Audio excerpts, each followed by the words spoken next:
Velkommen til fjernvarmeorienteringsmøde i 2020. Vi har jo i dag valgt et lidt andet format for fjernvarmemødet, i og med at vi plejer at mødes fysisk. Men som I ved, så er der jo epidemi stadigvæk, covid-19, og derfor så har vi valgt at køre et lidt andet format i år.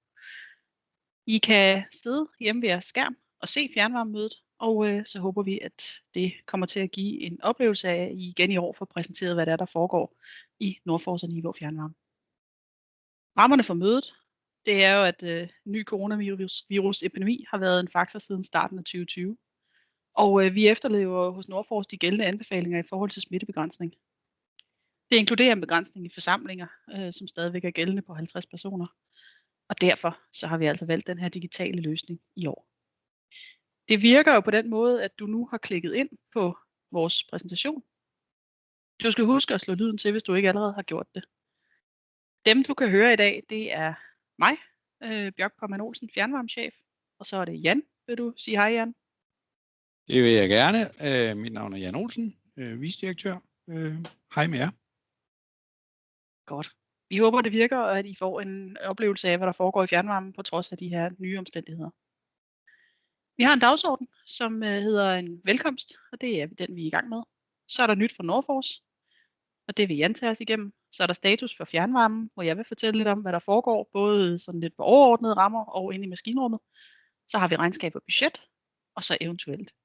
I vil jo ikke have mulighed for, i og med at det her er en optagelse, I ser, at stille live spørgsmål. Men I kan indsende jeres spørgsmål til nordfors@nordfors.dk, og husk at skrive i emnefeltet, at det er spørgsmål vedrørende fjernvarmemødet. Godt. Og med disse ord, rigtig hjertelig velkommen. Og så vil jeg give ordet videre til Jan. Tak for det, Bjørk. Nyt for Nordfors, der har jeg i år valgt at koncentrere mig om de 2 planer, der er på skærmen nu, som er politiske aftaler, som er indgået her hen over sommeren. Aftaler, som fylder rigtig meget i vores verden, og også fremadrettet kommer til at fylde. Der er ikke noget af det her, som er udmøntet i egentlig lovgivning endnu, men det lægger nogle skinner ud for, hvad vi forestiller os fremtiden kommer til at byde på. Det jeg vil gøre, det er at tage de 2 planer hver for sig. Der er en del overlap, men så er der noget af det, jeg måske kommer til at sige 2 gange. Det tager vi som en oplevelse. Jeg har også valgt ikke at gå fuldstændig i detaljer med de 2 planer. Det vil føre alt for vidt. Jeg tager nogle nedslagspunkter der, hvor det er mest relevant for vores forretning. Hvis jeg må bede om den næste slide, så har jeg her indholdet i overskrifter af den første af aftalerne, nemlig den klimaaftale, der gælder for energi og industri. Og der er selvfølgelig mange punkter på listen her. Det, som optager os, det er emner som fremtidens grønne teknologier, CO2-fangst, som er nævnt på listen der, det kommer jeg tilbage til. Så er det udnyttelse af overskudsvarme, selvfølgelig i fjernvarmeøjemed er oplagt. Overskudsvarme, sådan at forstå, at hvis nogen har produceret noget varme, de ikke selv kan anvende, så var det jo fornuftigt, hvis vi kan få det anvendt i vores fjernvarmesystemer. Så er der en linje her, som hedder udfasning af individuelle olie- og gasfyr. Og det er jo ikke ensbetydende med, at det så bliver fjernvarme. Men det er klart, at hvis der er en lang række boliger, som står med ældre anlæg, som skal udfases, så er fjernvarme et alternativ, der skal tænkes ind i de mulige fremtidige løsninger. Og det er vi selvfølgelig helt parat til at tage fat i. Og endelig så er grøn fjernvarme jo også en overskrift, som helt naturligt berører os i fjernvarmen, og det kommer vi også til at høre lidt mere om. Hvis jeg må bede om den næste slide, så har vi lige pinpointet nogle af de ting i klimaaftalen, som er de væsentligste for Nordfors. Og her kan I igen se noget af det, jeg nævnte før. Tilskud til fangst af CO2. CO2-fangst som teknologi, jeg kommer til at snakke lidt mere om det lidt senere, er en ting, som vi kigger på med stor interesse. Nede i bunden af listen her, der er også et par nedslagspunkter, som jeg vil komme til at berøre, nemlig udfasning af olie- og gasfyr, som jeg var inde på lige før, og den grønne fjernvarme igen. Vi kan hoppe videre til den næste slide, Bjørk. Så kan I se på listen her, hvor vi har prøvet at gøre op, jamen hvad er det, ud fra de pejlemærker, vi lige har gennemgået, som kunne udmønte sig i noget, som har konsekvens for Nordfors. Og jeg har fremhævet et par af punkterne, i det er dem, jeg tænker, vi skal snakke lidt mere om i dag. Det første punkt, udbygning af fjernvarme op til 100%, er en ganske ambitiøs tankegang, som i virkeligheden lægger sig lidt op af kravene om udfasning af fossile brændstoffer, og det er i virkeligheden det punkt, hvor vi fra fjernvarmens side siger, her har vi den gode løsning til en massiv indsats i forhold til den grønne omstilling i området.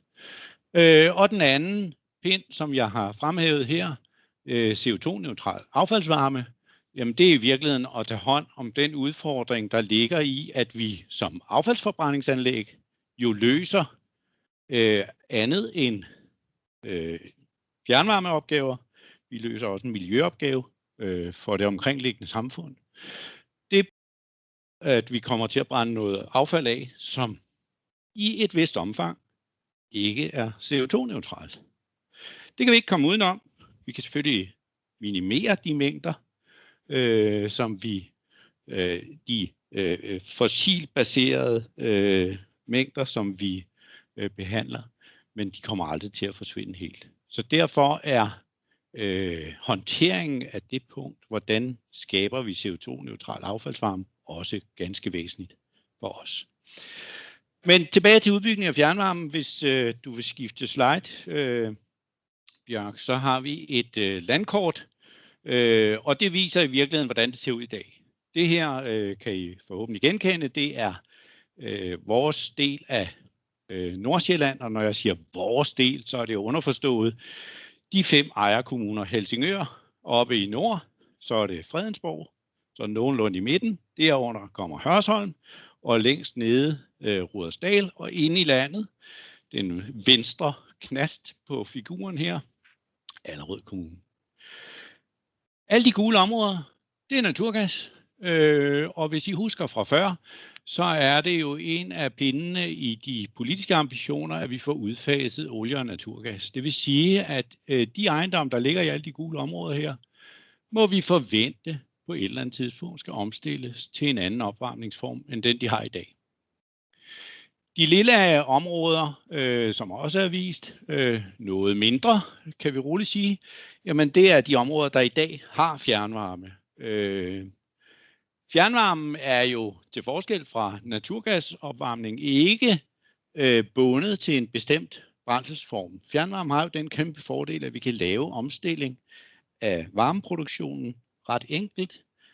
Fjernvarme er jo i virkeligheden kun i gåseøjne et distributionssystem, som kan transportere varmen ud fra et hvilket som helst produktionsanlæg til jer kunder.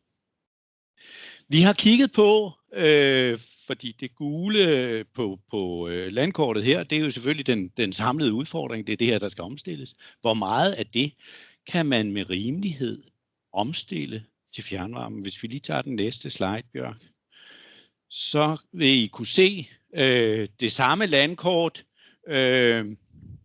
zoomet ind på nogle af de sydlige kommuner her, de samme omrids, som vi havde før.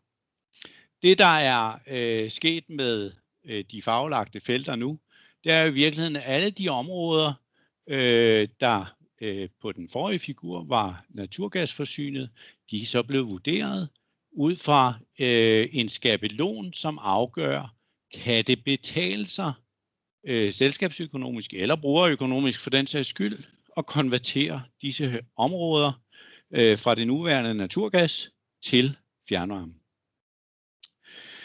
De grønne områder, der er det helt klart en fordel. sådan som vores beregninger viser det. Og det vil sige, at de grønne områder på kortet, der burde det være en oplagt sag at få konverteret områderne fra den nuværende forsyning til fjernvarme. Og altså i virkeligheden udfase de olie- og gasfyr, der måtte være i området. De grønne områder er altså de mest attraktive.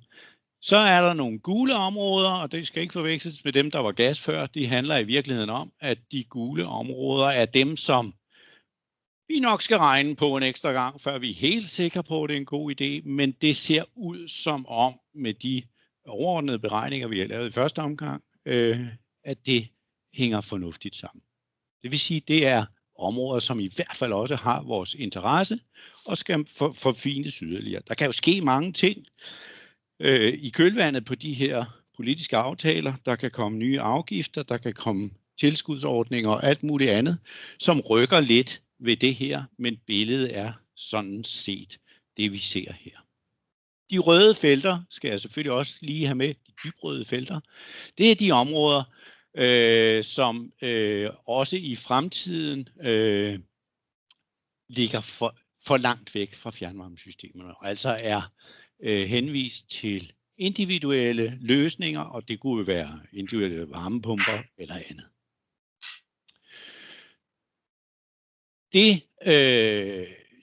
Den mængde, som de her farvede felter udgør, er mere end en fordobling af de nuværende fjernvarmesystemer. Det, som selvfølgelig er en forudsætning for, at det her så også rent faktisk kan konverteres fra det nuværende gasforsyning til fjernvarme, det er jo, at I som kunder, eller jeres naboer, som ikke er blevet kunder endnu, synes, at det er attraktivt. Derfor er det jo en meget god idé lige at skele til prisen, og det har vi på den næste slide. En kortlægning af, hvordan gennemsnitspriserne for fjernvarme i områderne her har ligget de seneste 30-40 år. Tilbage fra 83 har vi data. Jeg skal lige forklare til kurverne her. Det er jo altså som sagt et tidsforløb på de her små 40 år, der har vist de grønne og blå kurver ude til venstre i figuren. Det viser gennemsnitspriserne på de to oprindelige fjernvarmesystemer, vi havde i vores område, Hørsholm og Kokkedal Fjernvarme. Senere kommer Nivå Fjernvarme ind, det er den sorte kurve. Og endelig så har vi jo for nogle år siden efterhånden sammenlagt Hørsholm og Kokkedal Fjernvarme til det, vi i dag kalder Nordfors Fjernvarme. Og det er vist som den grønne kurve. Den røde kurve, der ligger sådan lidt midt ind igennem det hele, det er udviklingen i nettoprisindekset, som det har været i de forgangne 40 år. Og det, som jeg bruger den her figur til, det er jo i virkeligheden bare at vurdere, jamen, hvad koster fjernvarme? Er det blevet dyrere? Er det blevet billigere? Og hvis jeg skal sige det sådan meget hurtigt og meget forenklet, så koster fjernvarmen nogenlunde det samme, som den kostede i 1983. Det, der er vores udfordring, det er i virkeligheden, at nogle af de andre brændsler er blevet billigere. For eksempel er naturgas blevet billigere, og det gør jo selvfølgelig, at det kan være lidt svært at få økonomi i en konvertering fra naturgas til fjernvarme. Vores pointe er imidlertid, at når der nu ligger en politisk beslutning om, en politisk ambition om, at man vil udfase fossile brændstoffer i boligopvarmningen, jamen så må der også komme nogle politiske værktøjer, som skubber til den proces. En anden ting, som også er væsentlig i forhold til at få gjort noget ved den pris, eller fastholde, at prisen kan være attraktiv, det er det kære klima, som jo i virkeligheden er årsag til mange af de aktiviteter og mange af de politiske beslutninger, der er taget i øjeblikket. Hvis vi lige tager den næste slide, Bjørk, så har vi jo igennem mange år hørt, at det bliver varmere og varmere. Inden for fjernvarmen, der har vi noget, vi kalder et graddagtal. Det er i virkeligheden et udtryk for, hvor meget varme den enkelte bolig skal bruge i et givet år.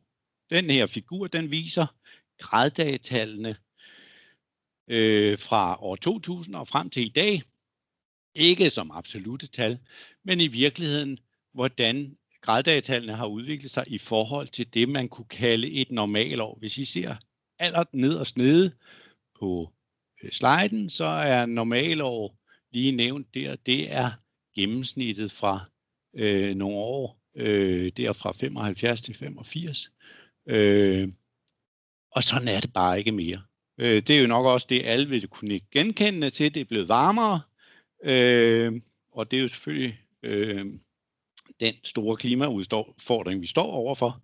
Men for fjernvarmen betyder det jo også, at et anlæg som vores jo ikke, det er jo dimensioneret til at kunne forsyne svarende til et normalår, men det vil ikke kunne blive udnyttet fuldt ud. Hvis vi lige tager den næste slide, Bjørk, så har jeg lige for Userødværket, forbrændingsanlægget, nogle hovedpointer. Det er sådan, at Nordfors Fjernvarme bliver dækket 95% af varmen fra affaldsforbrændingsanlægget, som I ser på billedet der. I øvrigt så er det også 70% af den varme, der bliver solgt ned i Holte Fjernvarme, altså syd for Rudeskov, som stammer fra anlægget her. Og endelig så dækker vi jo også i sommerhalvåret varmeforbruget oppe i Helsingør og de områder deroppe. Og så har jeg lige skrevet en prisseddel på, hvis nogen skulle være interesseret i at købe. Så har vi altså værdier stående på produktionsanlægget her for knap 2 milliarder. Det er en detalje. Men den næste figur, den viser i virkeligheden noget af det, som jeg var lidt inde på før, hvis vi lige skifter en gang der. Så kan I se for de seneste 3 år, altså fra 2017, 18 og 19, den nederste linje, en benyttelsesgrad. Og det var det, jeg var lidt inde på før, at vi har jo et kæmpestort produktionsanlæg, som I så med en ret betragtelig investeringssum, som skal forrentes og afskrives. Men vi bruger det ikke fuldt ud. I virkeligheden så er vores anlæg kun 3/4 udnyttet. Det er simpelthen blevet for varmt, så vi har ikke grundlag for at producere 100% igennem året, hvad vi kan, hvad vores kapacitet er til. Og det er selvfølgelig grundlaget for, at vi, hvis vi lige tænker tilbage på de farvede landkort fra før, er overbevist om, at selvom der kommer en ret betragtelig udbygning, konvertering af de fossile brændstoffer og konvertering til fjernvarme, så kan vi godt følge med. Vi har produktionsanlægget til det. Det vil jo også betyde, hvis man får en konvertering til at køre i stor udstrækning, vil det også betyde, at man med den større kapacitetsudnyttelse får et grundlag for at reducere de faste omkostninger per produceret energienhed. Det her det er ikke et løfte om, at jeg kan sætte prisen ned, men grundlaget er der. Der er selvfølgelig nogle opgaver, der skal løses inden da. Og igen, som jeg startede med at sige, der er jo ikke nogen af de her politiske ambitioner, de politiske aftaler, der er udmøntet i egentlig lovgivning endnu. Vi håber, det kommer. Det var det, jeg ville sige i første omgang om udbygning af fjernvarme og vores muligheder på den konto. Så havde jeg et andet punkt på den klimaaftale, som vedrørte CO2-fangst. Hvis vi lige går over på den næste slide, Bjørk, så er det sådan, at både Dansk Affaldsforening, altså den brancheforening, som de 23 danske affaldsforbrændingsanlæg er medlem af, og Dansk Fjernvarme, som organiserer de godt 400 fjernvarmesystemer i Danmark, har hver især udarbejdet nogle planer for, hvordan de kan nå frem til CO2-neutralitet. Det er jo nogle politiske målsætninger, og i samtlige kommuner også nogle politiske målsætninger, som binder os som forsyningsvirksomhed til at arbejde frem mod en løsning, hvor vi ikke belaster atmosfæren med yderligere CO2. Hvis vi lige hopper videre til den næste slide, Bjørk, så har Dansk Affaldsforening en trebenet indsatsplan for, hvordan affaldssektoren kan blive CO2-neutral. Og hvis I ser på det grønne felt i den figur her, jamen så handler det om øget genanvendelse af plast. Plastik er som medie eller som materiale betragtet næsten at sammenligne med olie. Det er for en stor dels vedkommende baseret på olieprodukter. Og det betyder, at når vi brænder plastikken af, hvis vi brænder plastikken af, så svarer det til at brænde olie af. Og det er jo fossilt brændstof. Det er uønsket. Så derfor gør vi jo store bestræbelser på at finde ud af, hvordan kan vi genbruge plasten, og eller hvordan kan vi undgå at bruge så meget plastik i vores samfund, som vi gør i dag. Det er en kæmpestor opgave, som der bliver arbejdet intenst med. Jeg kommer lidt tilbage til det lidt senere, når vi også skal tale om affaldssortering. Den anden pind, vi har med her, øget energieffektivisering, det handler om, at for en lang række af de affaldsforbrændingsanlæg, vi har i dag, der er det sådan, at der ikke er fuld udnyttelse af den energi, der bliver produceret. Der er rigtig mange af anlæggene, hvor man med fordel kan implementere varmepumper i røggasdelen, således at man hiver noget mere energi ud af røggassen, inden man sender det op igennem skorstenen. Og det kan give et ganske stort tilskud til energiproduktionen for de her anlæg. Og den sidste, som jeg lige har taget med her, og som i virkeligheden var det, jeg startede med at tale om, det handler om CO2-fangst og lagring. Pointen er her, hvis man skal sige det sådan meget forenklet, at vi igennem de seneste 200 år som menneskehed har brændt en masse kulstof af og sendt det op i atmosfæren. Vi har gravet olie og kul og naturgas op af undergrunden, brændt det af, og nu svæver det her kulstof rundt op i atmosfæren og forstyrrer vores klima. Og den simple tanke er jo simpelthen, at vi må have fat i det kulstof og sende det derned, hvor det kom fra.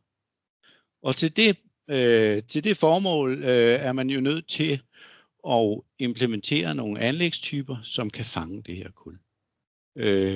Og så få det opmagasineret eller anvendt i forskellige andre sammenhænge, hvor det ikke gør skade på vores klima. Hvis du lige hopper videre til den næste slide, Bjørk, så er der sådan meget skematisk vist, hvordan man forestiller sig, at den her CO2-fangst og oplagring kan foregå.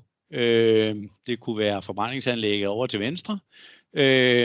Og man kan sige, hvordan fanger man lige det der kulstof eller CO2 i toppen af skorstenen. Og til det kan jeg bare sige, det er en kompliceret proces, men det er ikke en ukendt proces. Det har været kendt i rigtig mange år. Så man ved godt, hvordan man skal gøre. Det er muligt. Det er ikke gratis, men det er heller ikke hårdrejsende dyrt. Så det kan i hvert fald i de rige lande på jordkloden lade sig gøre og implementere anlæg, som kan hive den CO2 ud af røggasserne, som er uønsket i atmosfæren. Om man så vælger at grave det ned i jorden i vores område, der handler det i virkeligheden om overvejelser om man kan pumpe det ned i de oliegasfelter, som er blevet tømt igennem de seneste mange år, og sørge for, at det bliver dernede. I andre områder kan det måske handle om at konvertere det til nogle andre materialer, som kan finde anvendelse i samfundet. Hvis du lige tager den næste slide også, Bjørk, så har vi her på Userødværket startet et arbejde, hvor vi ser på, hvilke muligheder er der helt specifikt for vores lille fabrik for at implementere anlæg af den her type. Det vi har gjort i første omgang, det er at kortlægge, hvad er der for nogle teknologier, hvilke teknologier er mest modne, altså sådan at forstå, hvad tror vi på virker teknisk. Der findes ikke ret mange på verdensplan anlæg af de typer, som vi taler om, men der er dog nogen, og nogle af dem også med ganske fine drifterfaringer. Så kigger vi selvfølgelig også på, hvad det koster, og endelig, hvor stor effekt har det så. Det, der er pointen, når man taler affaldsforbrænding, det er jo, hvis I husker, hvad jeg sagde før, at det er jo ikke alt det, vi brænder af, som i virkeligheden er fossilt baseret. Det vil sige, at vi kunne også fange CO2 fra noget, som ikke var fossil brændstof. Altså noget, vi kalder det biogent, noget grøn energi, som jo også producerer CO2, når det bliver brændt af. Men hvis vi kunne fange det, så kan vi faktisk fange mere CO2, end vi belaster klimaet med. Og det er en upside, som man kalder det, som kunne være ganske interessant i den store sammenhæng. Fordi vi her har en type anlæg, som i virkeligheden kan lave et ekstra bidrag til CO2-reduktionen, ud over hvad vi ellers kan ved bare at stoppe nogle aktiviteter. Ja, så vil jeg hoppe videre til den anden plan, nemlig den klimaplan fra grøn affaldssektor og cirkulær økonomi, som er på tavlen der. Og der er ligesom den første halvleg her, så vil jeg også lige her tage fat i et par nedslagspunkter. Det handler for os jo om mange forskellige ting, men noget af det, vi er i fuld gang med at fokusere på, det er den pind, som hedder øget og strømlinet affaldssortering. Og lidt længere nede på den samme side, så handler det også om mindre forbrænding og mindre import af affald til forbrænding. Hvis du lige tager en side mere, Bjørk, så har jeg lige tydeligt gjort det lidt i forhold til Nordfors. Og den første pind, jamen det handler jo i virkeligheden om, at der kommer øgede krav til, hvordan vi ude i husstandene sorterer vores affald. Vi skal kort og godt sortere i nogle flere bøtter, sådan så de affaldsfraktioner, der bliver indsamlet ude i husstandene, er mere egnet til at gå ind i de forskellige genanvendelseskredsløb, end de er i dag. Og den anden pind, som står nede i bunden af siden, også fremhævet, jamen så handler det om, at der politisk er vedtaget, eller der er politisk udmeldt en ambition om at reducere affaldsforbrændingskapaciteten i Danmark. Udgangspunktet for den tankerække er, at man ved at reducere forbrændingskapaciteten i landet kan fremelske en større grad af genanvendelse. Hvis affaldet ikke kan blive energiudnyttet, jamen så skal det ind i nogle genanvendelsescykler, og det er attraktivt. Hvis vi tager den første pind, det her med den øgede fraktionering ude i husstandene, så har jeg et billede her, det næste, af nogle skraldespande. Det er ikke alle steder i Nordfors opland, hvor spandene er rullet ud, men det korte og det lange er i virkeligheden, at der er ved at blive implementeret nye indsamlingssystemer i de forskellige kommuner, som medfører, at man på den enkelte matrikel har en yderligere udsortering, altså noget af det, jeg nævnte før. Men det her, det er det sorteringssystem, som vi er ved at rulle ud i øjeblikket.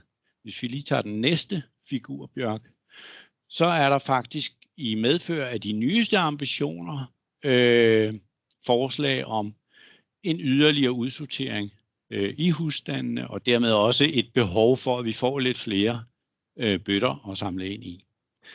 Så inden for en overskuelig årrække må vi imødese, at der kommer lidt mere indsamlingsmateriel ud i de enkelte husstande, her symboliseret ved de her 4 spande, og så den orange spand nede i hjørnet der, som er beregnet til det farlige affald. Alt det her er tænkt samlet ind i de enkelte husstande.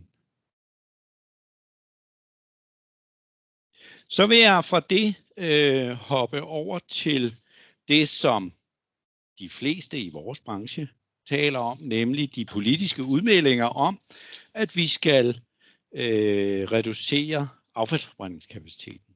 Det er jo ganske afgørende for sådan nogen som os. Jeg har lige et billede her af de affaldsforbrændingsanlæg, der ligger rundt omkring i Danmark. Som I kan se, der er lige listet op, hvordan ejerskaben er. Langt de fleste anlæg er fuldstændig ligesom Usserødværket ejet af et antal kommuner i det omgivende land. Der er ikke ret mange af anlæggene, som forsyner deres egne fjernvarmenet. Der er Nordfors lidt speciel. Det typiske er, at fjernvarmeenergien bliver produceret på affaldsforbrændingsanlægget, og så sælges det til det lokale fjernvarmeselskab ved hegnet, så at sige. Og det er jo fuldstændig omvendt hos os, hvor vi i virkeligheden har ansvaret fra affaldet bliver samlet ind ude hos de enkelte borgere, til det bliver energiudnyttet her på anlægget, og videre ud til fjernvarmeenergien er landet ude hos jer fjernvarmekunder. Så på den måde er vi lidt specielle, men ellers er der rigtig mange lighedspunkter mellem anlæggene. Som I kan se, så har vi en kapacitet til sammen på cirka 4 millioner tons affald om året. Jeg skal lige sige, at det affald, det er jo affald, som skal energiudnyttes. Sådan er lovgivningen skruet sammen i Danmark. Man må ikke køre forbrændingsegnede affald på lossepladsen. Det har været forbudt siden 1997. Så det er den affaldsopgave, som affaldsforbrændingsanlæggene har og skal løse. Hvis vi hopper videre til den næste slide, ja tak, så bliver der lavet løbende og specielt i øjeblikket vurderinger af, jamen, hvor meget affald er der til energiudnyttelse, og hvor meget kapacitet har vi. Fordi det, der er øvelsen, når den politiske ambition er, at vi skal reducere forbrændingskapaciteten, det er jo selvfølgelig at sikre sig, at det kapacitetsansvar, som i hvert fald indtil videre er kommunernes, kan opretholdes. Det er kommunernes pligt at sørge for, at der er kapacitet til at behandle det forbrændingsegnede affald. Og derfor er vi jo som branche nødt til at sikre os, og i hvert fald kunne fortælle vores ejere, hvis det bliver et problem.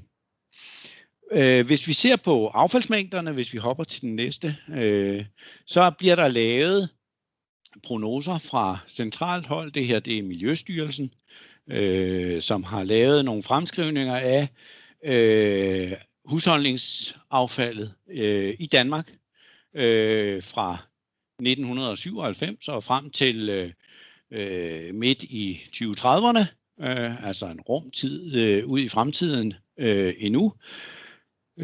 Og de mængder skal jo håndteres af en eller anden form for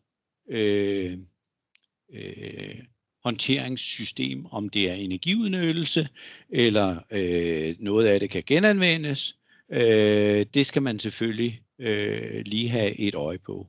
Det er klart, at med den forøgelse af fraktionering ude i husstandene, altså de mange skraldespande, som I så lige før, så er ambitionen jo her, at nogle af de kulørte bånd, I kan se på figuren her, de ender i nogle spande, hvor de går direkte til genbrug, og på den måde kører uden om energiudnyttelsesanlæggene. Når de først er udsorteret, så er det noget nemmere at få dem bragt til genanvendelsessystemer. Tilsvarende er det for erhverv. Hvis vi lige klikker en gang, så får vi en ny figur op. Det er regning. hvor erhvervsvirksomhederne i Danmark jo også har en udvikling i deres affaldsproduktion.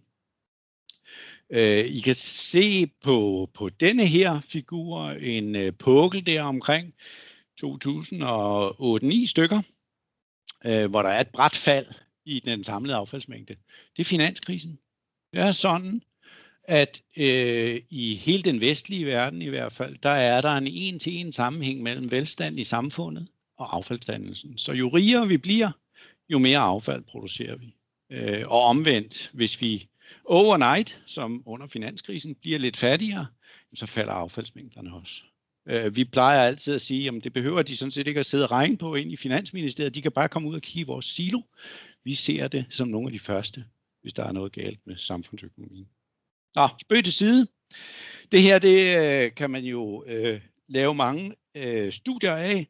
Vi læner os selvfølgelig op af de datasæt, som bliver genereret i centraladministrationen herunder Miljøstyrelsen, som I kan se her. Og noget af det, som vi selvfølgelig er interesseret i at kigge på, det er den næste figur, som kommer nu. Det er en prognose for, hvordan affaldsbehandlingen ser ud fremadrettet. Og igen, det er den samme tidsperiode, vi har fra 97 og frem til 2035 på figuren her. Det, der er værd at bemærke, det er jo punkt 1, at affaldsmængderne til behandling stiger. Det er ikke så overraskende. Vi har lige set de to kurver for henholdsvis husholdninger og for erhverv, så selvfølgelig skal det stige. Det, der er det glædelige, kan man sige, det er jo, at den blå kurve, den nederste del af figuren, som viser, hvor meget der går til recycling eller oparbejdning, som vi kalder det i figuren her, den stiger stødt. Og det har den i øvrigt gjort i nogle år efterhånden. Vi er ganske gode til det i Danmark. Der er masser af udfordringer fortsat til at udvikle genanvendelsesmetoder for forskellige fraktioner.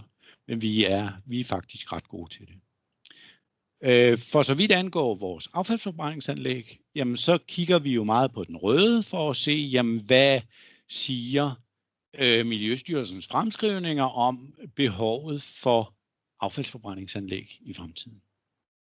Og det kan være lidt svært at se på figuren her, om det røde bånd bliver bredere eller smallere, fordi det er jo i virkeligheden det, der viser, hvor mange millioner tons, der fortsat skal til energiudnyttelse, også i fremtiden.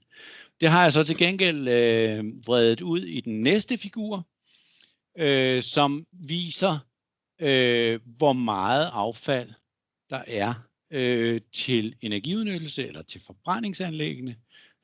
Hvis I ser på kurverne her, så er det altså en periode, som går fra 2012 og stadigvæk op til 2035, som var tilfældet for de andre kurver. Den er lidt kortere, den her, men slutåret er det samme.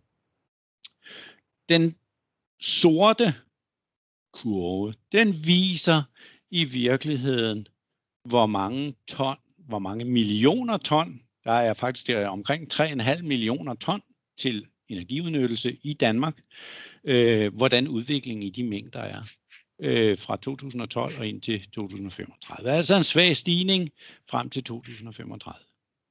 Det som, og den kurve svarer til det røde bånd på figuren fra før.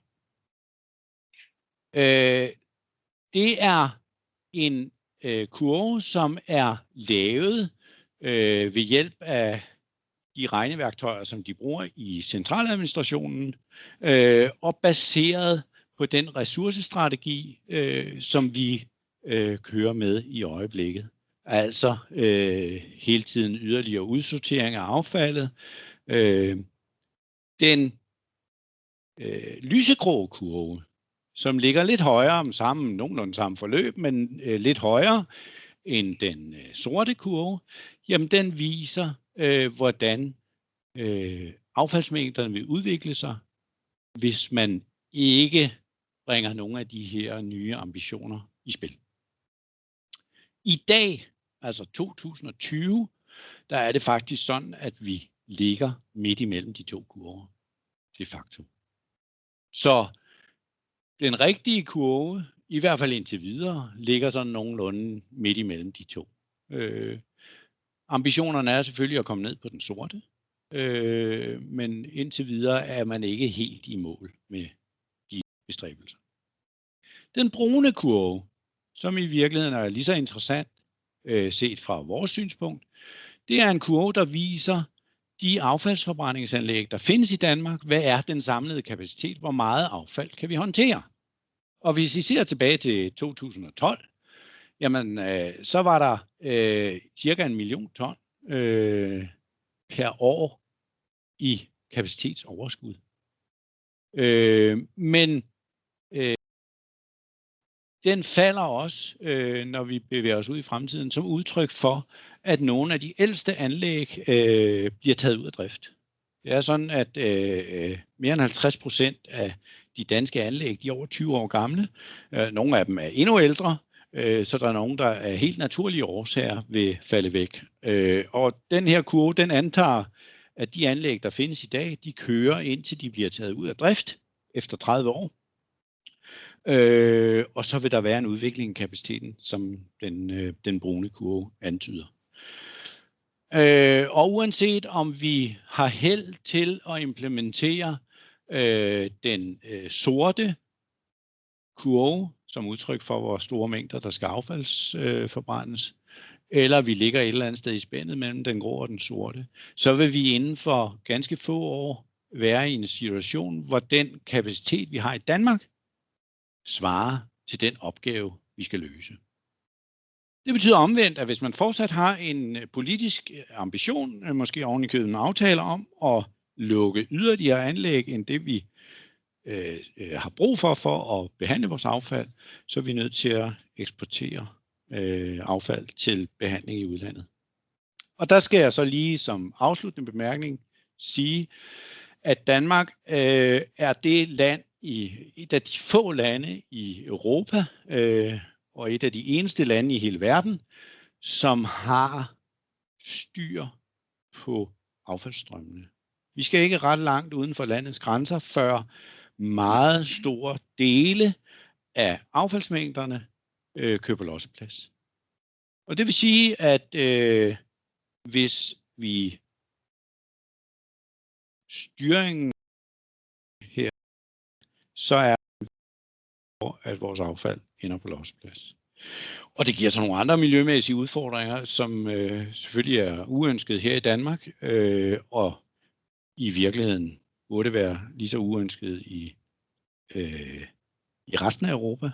Og derfor er vi også meget optaget af at sørge for, at vi hele tiden er i harmoni med de ambitioner og de handleplaner, som EU spiller ud med, fordi det er vores tro, at den eneste måde at håndtere det her effektivt på, det er at lave nogle internationale løsninger, som også rækker ud over vores egne grænser.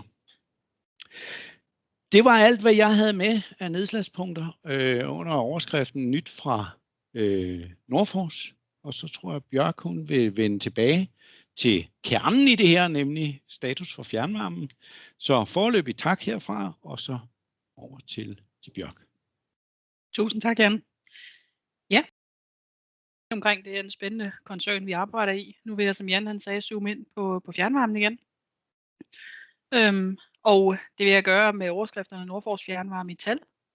Så vil jeg sige lidt om vokseværket i fjernvarmen, for det fortsætter nemlig. Så er det igen nye tider for fjernvarmen. Det var også en overskrift, jeg brugte på det her møde sidste år. Men det vil jeg gerne uddybe, hvad vi har brugt tiden på siden sidst. Og så kommer der lidt nyt for maskinrummet, og så slipper I ikke for nogle økonomital også. Men hvis vi starter med det første, Nordfors fjernvarme i tal i år 2020. Det her billede har de af jer, som har kommet på fjernvarmemødet set før. Det er nemlig vores fjernvarmeopland.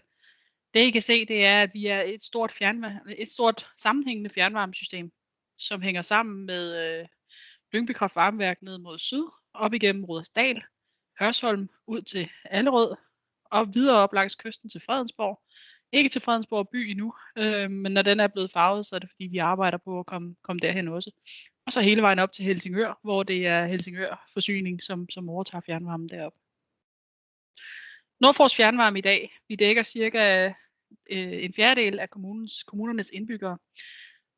Og som Jan han sagde, så er der jo et stort potentiale for, at vi kan udbrede fjernvarmen endnu mere, sådan så at endnu flere kunder kan komme med i fjernvarmen. Vi har i dag ca. 57.000 kunder fordelt på 4.700 målere, og når I tænker, hvorfor er der så mange kunder bag så få målere, så er det fordi, at nogle af jer bor i lejligheder, som kun har én afregningsmåler til os. Der kan jo være rigtig mange kunder bag sådan en måler. Så har vi omkring 148 km rør, og vi sælger lige over 300 gigawatt-timer om året, og det gør os til et af landets største fjernvarmeselskaber. Fordelingen af varmeproduktionen, den skal opdateres, og det sidst vi kiggede på den, der så den ud af sådan, at vi har lidt over halvdelen, det er affaldsforbrænding. Så har vi en stor del, som faktisk er biomasse af det, der ryger ud til jer. Så har vi en lille del, der er gas, og det er fordi, det er sådan, vi håndterer vores spidslast, og så noget med vores varmepumper. Vi har kigget meget på og arbejdet meget med den her fordeling i løbet af 2020, og det er derfor, at de her tal, de ikke er helt på trapperne endnu, men det kommer de naturligvis. På landsplan, der er det sådan, at fjernvarmen faktisk er meget, meget bæredygtig. Det er den også hos os. Vi er nok en af forgangsselskaberne. Men på landsplan kan I se, der er også rigtig mange andre varmekilder inde i systemet. Grundlæggende, som Jan han sagde, så er fjernvarmen jo faktisk bare et middel til at transportere varme fra en centralkilde og ud til de enkelte kunder, som bruger den. Sådan så man ikke skal producere varmen ude i hver enkelt hus, eller sidde og varme sig ved hver sit lille bål, men at vi kan have bålet ind hos os og transportere varmen i røret ud til jer. Vi er jo baseret på affaldsforbrændingen og hænger jo løseligt sammen med affaldsovnene, som Jan han har snakket en masse om. Men er jo ude i Nordfors Fjernvarme dybest set et fjernvarmenet. Og det vil sige, at vi sidder centralt og producerer noget varmt vand, som vi sender ud til husstandene. Det gør vi jo selvfølgelig ikke til alle i hele kommunen, men vi gør det til dem, der bor tæt nok til, at det giver mening at lægge et rør. Så fjernvarme med andre ord er en distributionsform, der kan flytte store mængder af varme fra et sted til flere andre steder.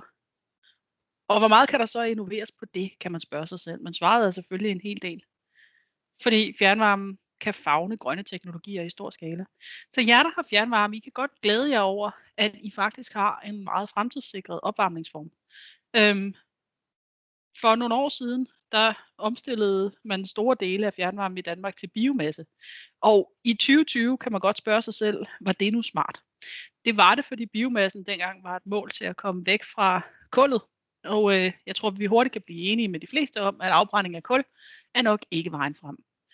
Men når man står i 2020, så vil vi gerne have varmepumper rigtig mange steder. Og det kan man godt få i fjernvarmen. Man kan også brænde biomasse af, som vi gør i dag. Men vi kan også en lang række af andre ting, som vi kan se på de her punkter, der står nederst på skærmen. Så kort sagt, så mener vi jo fortsat, at fjernvarmen er nøglen til grøn omstilling i Danmark. Og derfor følger vi meget med i de her politiske diskussioner, der foregår i øjeblikket om, hvor fjernvarmen skal udbredes, hvad den skal baseres på, og hvor meget der skal fordeles til fjernvarmen, henholdsvis de individuelle varmepumper.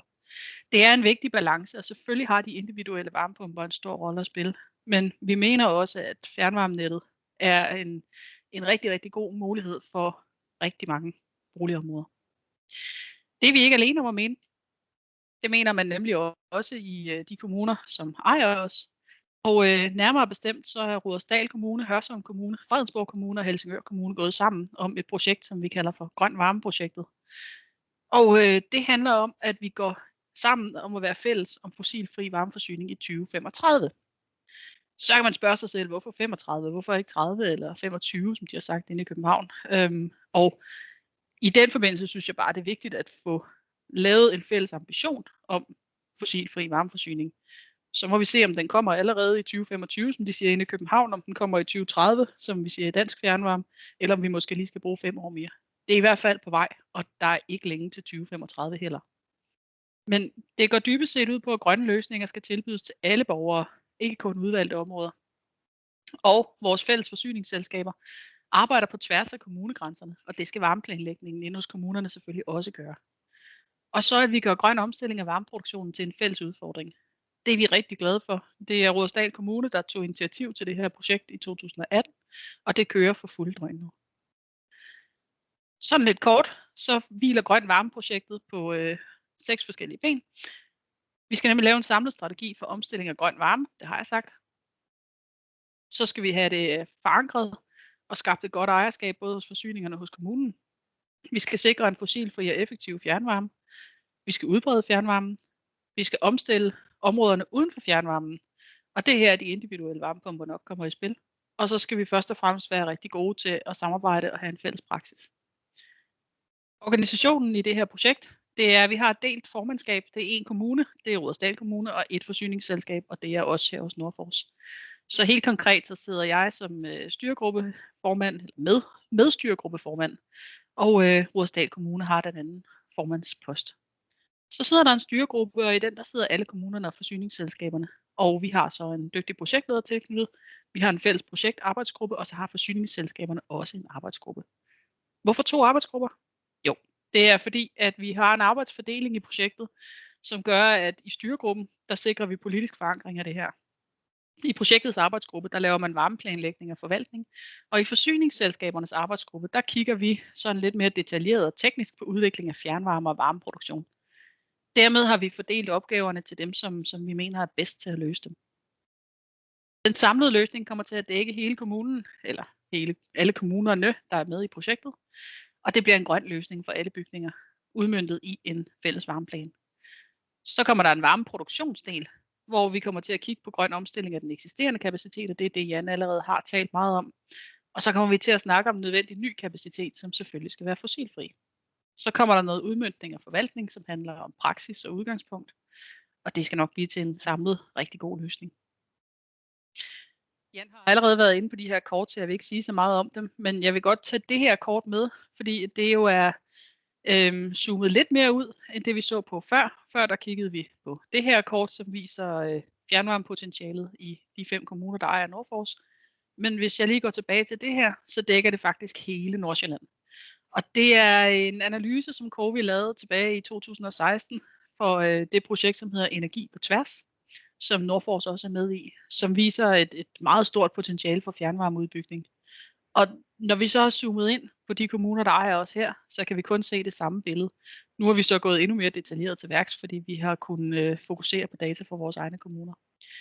Men som Jan han sagde, så er der altså et kæmpe potentiale for at udbygge fjernvarmen i de kommende år, så det får vi travlt med. Det er vi selvfølgelig glade for, fordi vi bidrager også i fjernvarmen til at opfylde verdensmålene. Det baserer Nordfors strategi sig også på, og et væsentligt bidrag til det er jo selvfølgelig CO2-neutralitet. Men vi må ikke glemme, hvad vi er her for, fordi midt i verdensmål og store visioner, så holder vi selvfølgelig fast i grunden til, at vi er her, nemlig at vi først og fremmest leverer komfort til jer, der allerede er i fjernvarmen. Så fjernvarmen som udgangspunkt har en rigtig høj forsyningssikkerhed, den larmer ikke, og den kræver meget lidt vedligehold. Og det er jo dybest set det, der er interessant, når man først er blevet fjernvarmekunde. Det er rigtig fint med store visioner, og det er vigtigt at have dem med, men vi skal også huske, at vi faktisk er tæt på kunderne. Og det bringer mig hen til det, der hedder maskinrummet. Her forlader vi helt de store visioner og går ned og kigger på de enkelte rør, som for eksempel det her. Vi har i 2020 haft en hel del ledningsrenovering, og det her det er et eksempel på det, der hedder en anboring. Som I kan se her, så er det er en teknik, vi er begyndt at anvende inden for de seneste par år. Og der er ikke tale om nye rør som udgangspunkt, fordi de rør, I kan se, der ligger i jorden her, der går fra højre mod venstre i billedet, de er gamle. Men det, der er nyt, det er en ny forbindelse, der er blevet boret direkte ned på de gamle rør, imens de er i drift. Det er rigtig smart, fordi det sparer os for udtid på vores større rørforbindelser, og det er til rigtig stor gavn for forsyningssikkerheden. Det er en teknik, der har eksisteret i nogle år, og vi har også kastet os ud i at anvende den i nogle år, men i år der har vi haft rigtig, rigtig god succes med at få minimeret udtiden i forbindelse med vores renoveringer. Vi har jo desværre også haft nogle rørbrud, fordi når man sådan forsøger sig med noget nyt, så sker der som oftest også noget uventet. Vi har haft 4 rørbrud i løbet af år, hvilket er lidt flere, end vi plejer at se. Og det er, fordi vi presser vores ledningsnet lidt mere, end vi plejer, blandt andet fordi vi benytter nye teknikker i forbindelse med renoveringerne. Og her der kan I se forskellen på de gamle rør, som er dem, der ligger i baggrunden i den her lidt spændende asfaltklump, og så de nye rør, som er dem, der ligger i forgrunden. De gamle rør ligger tættere end de nye rør, men de er faktisk lige store. Når de gamle rør kunne ligge tættere, så er det fordi, at der ikke er lige så meget isolering på dem. Det gik man ikke lige så meget op i dengang i 60'erne og 70'erne, da de blev anlagt. Desuden så er de isoleret med det, der hedder bitulit, som er sådan et gammeldags asfaltprodukt. Og det arbejder vi hårdt på at udfase, dels fordi at det er noget snask i bogstaveligste forstand. Når det bliver varmet op, så bliver det faktisk mere viskøst eller mere flydende, og kan dermed løbe, hvis det for eksempel ligger på en bakke. Og det er jo ikke så smart, fordi så løber det væk fra der, hvor det skal isolere op på toppen af bakken. De nye rør er meget bedre isoleret og har også en meget længere levetid, så det er vi selvfølgelig glade for. Når vi sådan har et rørbrud, så er det jo om at finde det. Og det gør vi ofte med termografering. Nogle gange kan vi se, hvor vandet pibler op, og så er det et slemt brud. Men mange gange så bliver vandet jo nede i jorden. Og så skal vi ud og have fundet, hvor er det egentlig, at der er brud. Og her der ser jeg et rigtig godt eksempel, hvor det er ret tydeligt, hvor det er, der er galt. Og der er vores termografivogn. Det er en specialudstyret bil, som kører rundt og tager termografisk video. Den har fanget det her billede, hvor man kan se, at det er nok her, det er galt. I kan også se lidt ude til venstre på billedet, at der holder en bil. Den holder inde bag ved hækken. Og der er faktisk også varmt under den. Det er ikke fordi, der er brud under den, men det viser lidt følsomheden på det her termografi. Det er altså ikke bare sådan lige til at kigge. Der er mange ting, som kan give udslag. Så man skal lige vide, hvad det er, man kigger efter. Men her der var vores teknikere heldigvis ikke i tvivl. Vi har et andet eksempel her. Det er nede for Rønbergvej i Holte, hvor man kan se, at der er en stor, meget varm plet midt på asfalten. Og det var også et rørbrud. Det I kan se lidt længere til venstre og nedad i billedet, det er nogle dæksler, hvor I kan se, at det ene er godt isoleret, og det andet er knap så godt isoleret. Og det er jo selvfølgelig også meget interessant at se, men også et eksempel på, at der er andet end kun vores fjernvarmevand, der giver udslag på de her billeder. Det her med at køre rundt på en bil og kigge på ledningerne, det er selvfølgelig meget godt, men som jeg selv sagde, så har vi over 100 km ledning, så derfor så kan det også blive et rigtig tidskrævende stykke arbejde. Man kan heldigvis også termografere på andre måder, f.eks. med droneflyvning. Og her der ser I et eksempel på termografering fra luften, hvor vi har kigget igen på Holteområdet med en drone og fået den til at flyve hen over der, hvor vi ved, at vi har fjernvarmerør. Det giver ikke et lige så tydeligt farvekort, som dem jeg viste før, men det giver stadigvæk et rigtig fint resultat, fordi det I kan se er, at meget af det dronen har optaget, det er mørklilla, mens noget af det kommer over i sådan en pink. Og det er igen det der, hvor der er varmt. Så de pink pletter på kortet, eller de lyserøde pletter på kortet, det er altså der, hvor vi skal ned og have kigget. Det her, det kan man bruge, ikke i første omgang til at finde brud, det kan man også, men det er egentlig ikke primært derfor, vi gør det. Vi gør det med dronen for at prøve at finde ud af, hvor ligger de rør, som er rigtig dårligt isoleret, og der er et forspring i forhold til vores ledningsrenoveringer. Så det er en metode, som vi er rigtig glade for, og som vi kommer til at bruge mere i fremtiden. Helt over i den lavpraktiske afdeling, så fortalte jeg sidste år om grønt vand i Nivå. Og det kører vi stadigvæk med. Når vandet bliver grønt, så er det helt bevidst, og det er fordi, vi simpelthen tilsætter farvestof til vores fjernvarmevand. Det gør vi, fordi vi stadigvæk kan se, at vi især i Nivå har et problem med, at der kommer vand ind i vores ledningsnet. En ting er, at når du har et ledningsnet med rigtig meget vand i, så pibler der en lille smule vand ud en gang imellem. Det kan ske, at der for eksempel er en VVS'er, der har skruet på et anlæg og har været nødt til at tappe lidt af. Så det er helt normalt. Det kan også ske i forbindelse med et brud. Så kommer der lidt mere vand ud, og det er jo selvfølgelig ikke noget, vi ser så ofte heldigvis. Men når der kommer vand ind i nettet, så er det fordi, der er noget galt et eller andet sted, hvor vores fjernvarmevand bliver blandet sammen med noget vand, som vi ikke ved, hvor kommer fra. Det går som oftest begge veje, når vi har sådan en lækage, og derfor så kommer der også nogle gange fjernvarmevand ud i det vand, som burde være drikkevand. Og derfor hvis I ser eller oplever noget sted, at der er grønt vand i hanen, for eksempel i brugsbadet eller ude i køkkenet, så skal I ringe til en VVS'er med det samme, og så vil vi meget gerne vide det herinde hos Nordfors. Så det var et lille praktisk tip til jer derude. Godt. Så er vi i gang med også at hjemtage fjernvarmeadministrationen. Og det er ikke sikkert, at I som fjernvarmekunder har opdaget det, men de sidste 10 år, der har man faktisk talt med en medarbejder, der sad i Kolding, når man har ringet til vores fjernvarmebogholderi med spørgsmål om afregningen. De er rigtig dygtige over i Kolding og rigtig, rigtig vant til at snakke med vores fjernvarmekunder, for det har de gjort i mange år. Men fra den 1. oktober i år, der er vi alligevel gået i gang med at flytte vores bogholderiopgaver til Hørsholm, sådan så vores kundeservice kommer til at være endnu tættere på jer, der er fjernvarmekunder. Og den her flytning, den vil være helt gennemført den 1. januar 2020. Det slutter 2021. Så der vil man altså ringe til os og snakke med en, som sidder i Hørsholm. Det vil vi rigtig gerne, fordi at det at snakke med jer, vores kunder. Det er en stor del af vores arbejde. Vi gør rigtig meget for, at I som fjernvarmekunder får en god behandling af os. Og det vil vi rigtig gerne knytte tættere til de teknikere, som rent praktisk er med til at gå ud og give jer en god service ude i det daglige. Så det, at teknikerne og dem, der tager telefonen, kommer til at sidde samme sted, det synes vi er en stor styrkelse. Ja.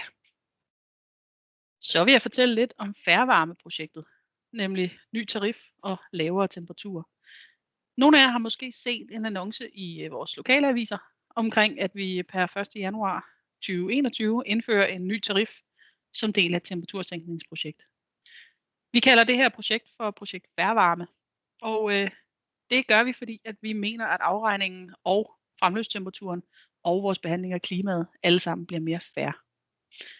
Så en ny tarif plus en lavere fremløbstemperatur, det giver altså det her projekt. Og hvorfor gør vi så det? Jamen det gør vi dybest set, fordi vi i Nordfors sender ret varmt fjernvarmevand frem. Det gør vi af historiske årsager, fordi vores fjernvarmenet er temmelig gammelt, og jo engang var dimensioneret efter, at man bare skulle se at komme af med al den varme, som blev dannet, når man brænder affald. Det tænker vi ikke i dag. I dag der ved vi godt, at varme det er en energiform, som man skal passe på og spare på, ligesom alle andre energiformer. Og det vil sige, at vi vil gerne have sænket vores fremløbstemperatur.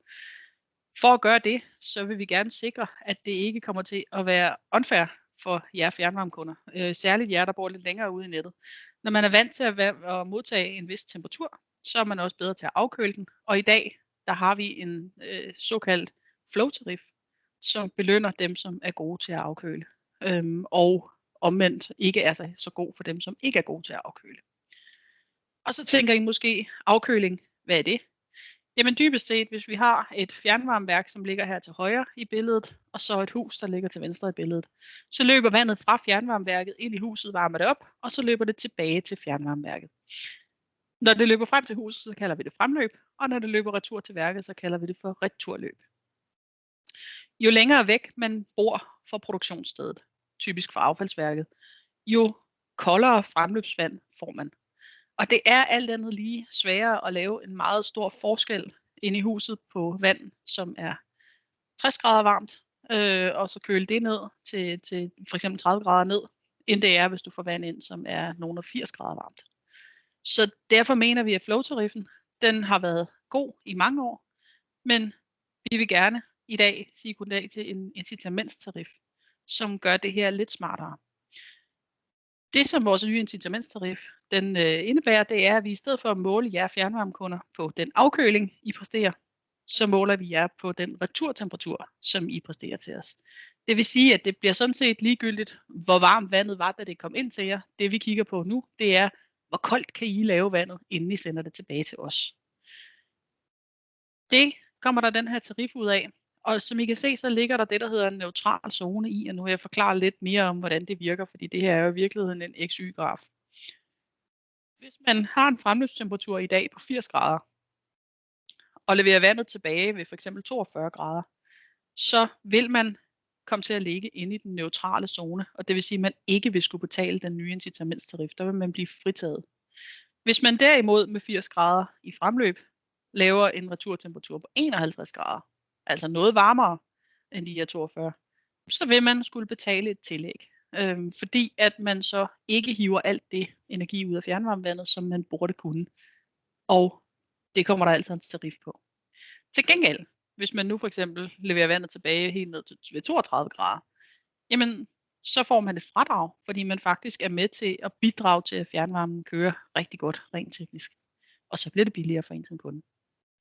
Hvis man får en anden fremløbstemperatur, f.eks. 62 grader, så kommer de her punkter jo til at ligge anderledes. Så skal man arbejde lidt mere. Man vil stadigvæk med en afkøling på f.eks. 37 grader ligge i den neutrale zone.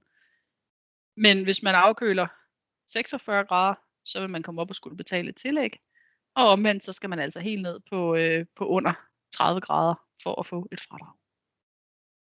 Så alt det her, det kan være ret forvirrende, når man bare sådan lige får det præsenteret. Men dybest set så handler det om, at jo koldere det vand, der forlader ens hus er, jo bedre. Og hvis man er rigtig god til at afkøle vandet, koldt vand tilbage til fjernvarmeværket, jamen så kan man faktisk få et fradrag i sin fjernvarmeregning. Og det håber vi selvfølgelig, at rigtig mange af jer vil opleve at få.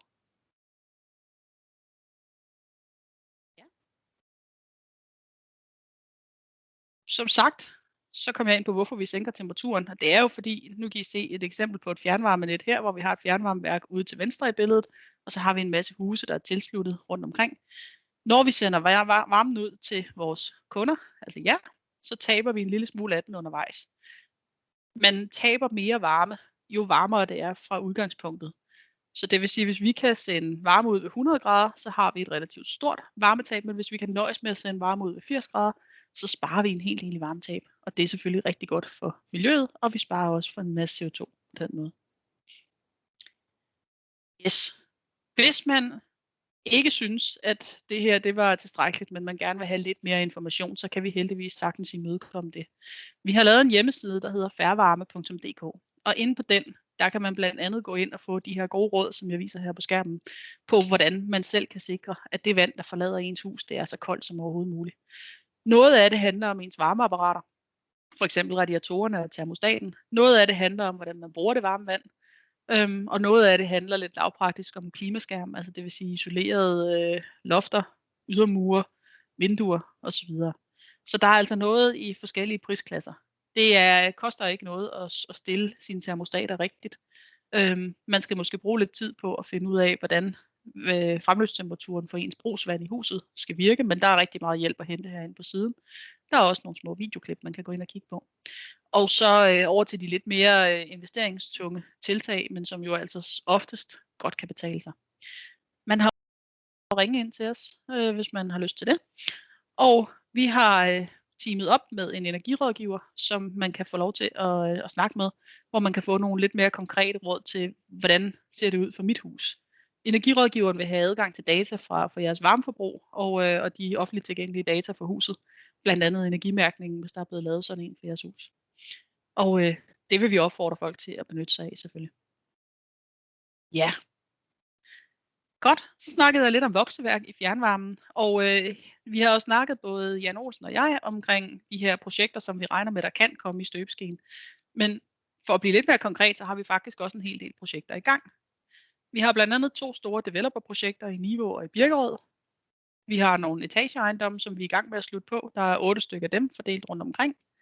Så har vi 15 privatkunder. Så det er rigtig mange sager, som vi har i gang. Desuden så har vi 12 ret konkrete projekter på vej. Så der er rigtig godt gang i udbygningen af fjernvarmen allerede i 2020. For de her nye projekter, der vil jeg lige vise jer en konkret detalje, nemlig de her indbyggede skabe. Det her det er fra Kajerødgrunden, hvor den gamle Kajerød skole den lå. Og der er blevet bygget nogle moderne rækkehuse, hvor fjernvarmen er tænkt ind fra starten. Og de her sorte firkanter her, som I kan se i facaden, det er fjernvarmeskabe. De fylder og syner ikke ret meget. Nu vil jeg sige, at den sorte farve var arkitektens valg. Jeg vil måske selv være gået med en grå, men jeg er på ingen måde æstetiker, så det lader vi selvfølgelig arkitekterne om. Inde i det her fjernvarmeskab, der sidder koblingen til fjernvarmenettet ude i vejen og ind til huset igen. Der er også gjort plads til, at der kan sidde en fjernvarmemåler. Og skabet har den fordel for både for driften og for jer som kunder, at vi kan udføre vedligehold på fjernvarmemåleren og på ventilerne, uden at I behøver at være hjemme. Vi kan også rykke ud og lukke for vandet, hvis vores system viser, at der er driftproblemer på husets anlæg, selvom I for eksempel skulle være på ferie. Så det er en løsning, vi er rigtig glade for, og som vi arbejder meget aktivt for at få bygget ind i nybyggerier. Og jeg synes, det er et rigtig godt eksempel på, at hvis man tænker de her ting ind fra starten, det er jo en ret simpel ændring, når man sidder og tegner huset. Mens hvis man skulle bygge det ind i et eksisterende hus, så ville det faktisk være rimelig omstændeligt. Ja, det var lidt rundt om fjernvarmen, og som Jan han sagde før, så håber vi, at I finder de her oplysninger interessante. I skal være meget velkomne til at stille spørgsmål. Jeg skal nok gengive den e-mailadresse, I kan stille spørgsmålene på lige om lidt. Først vil jeg lige gå hen over vores regnskab og budget, fordi det snakker vi om hvert år på de her møder. Det er jo regnskabet 2019 og budgettet for 2020, der er tale om. Nordfors Fjernvarme og Nivå Fjernvarme og alle fjernvarmeselskaber i øvrigt er jo hvile i sig selv selskaber. Det vil sige, at vi ligger i sådan en regulering, hvor vores varmepris skal balancere med vores finansielle resultat. Og det er vores fornemmeste opgave på økonomifronten at sikre, at det sker. Hvis I kan se her for Nordfors Fjernvarme, så har vi regnskabet 2019, som man kan dykke ned i her. Jeg vil ikke gå meget i detaljer med det. I kan hente det på vores hjemmeside. Men jeg vil bare blot sige, at resultatet for Nordfors Fjernvarme i 2019 blev et underskud på 5,3 millioner. Vi havde budgetteret med et overskud på 2,6 millioner. Og når jeg nu siger under- og overskud, så er det teknisk set ikke helt rigtigt, fordi det er faktisk under dækning og overdækning. Det er jo ikke som om, at vi kan hive et overskud ud af selskabet, i og med, at det er en hvile i sig selv regulering. Men vi forsøger hen over årene at balancere over- og underdækningen, så vi rammer et 0 set på en lang nok tidshorisont. Når vi nu lavede så stor en underdækning i 2019, så skyldes det, at det var et usædvanligt varmt år. Blandt andet så udblev vinteren nærmest, som I måske kan huske. Det er selvfølgelig et mindre prangende resultat, men lad mig straks hoppe videre til budgettet for 2020. Fordi i 2020 er der i Nordfors Fjernvarme budgetteret med en overdækning, altså det man i almindelige selskaber kalder et overskud, på 2,1 millioner. Og det ser vi som meget tilfredsstillende. Som sagt, så er opgaven jo at få overdækning og underdækning til at balancere over en årrække, og det ser ud til at lykkes. Så lad mig hoppe videre til Nivå Fjernvarme. Her der viste regnskabet for 2019 en overdækning på 1,5 millioner, og det var noget større end det, der var budgetteret, så det ser vi som meget positivt. I 2020 har vi også budgetteret med en overdækning, og det ser vi også som meget tilfredsstillende. Og hvad gør det så ved varmeprisen? Fordi det er jo nok det, man som fjernvarmekunde primært er interesseret i. Sidste år der viste jeg det her billede med fjernvarmetakster per 1. januar 2018, og så stregede vi 2018 over og skrev 2019. Og i år, der kan vi gøre det, at vi streger 2019 over og skriver 2020, fordi fjernvarmeprisen i 2020 bliver uændret. Og det håber jeg selvfølgelig, at I som kunder er tilfredse med. Vi er i hvert fald tilfredse med, at vi ikke har været nødt til at hæve fjernvarmeprisen i en tid, hvor der ellers er mange andre fjernvarmeselskaber, som gør netop det. Det var alt, hvad jeg havde at sige. Så dermed vil jeg sige tak for nu. Og husk, at I kan sende jeres spørgsmål til os på nordfors@nordfors.dk, og husk at skrive i emnet, at det drejer sig om fjernvarmemødet 2020. Stort tak for nu.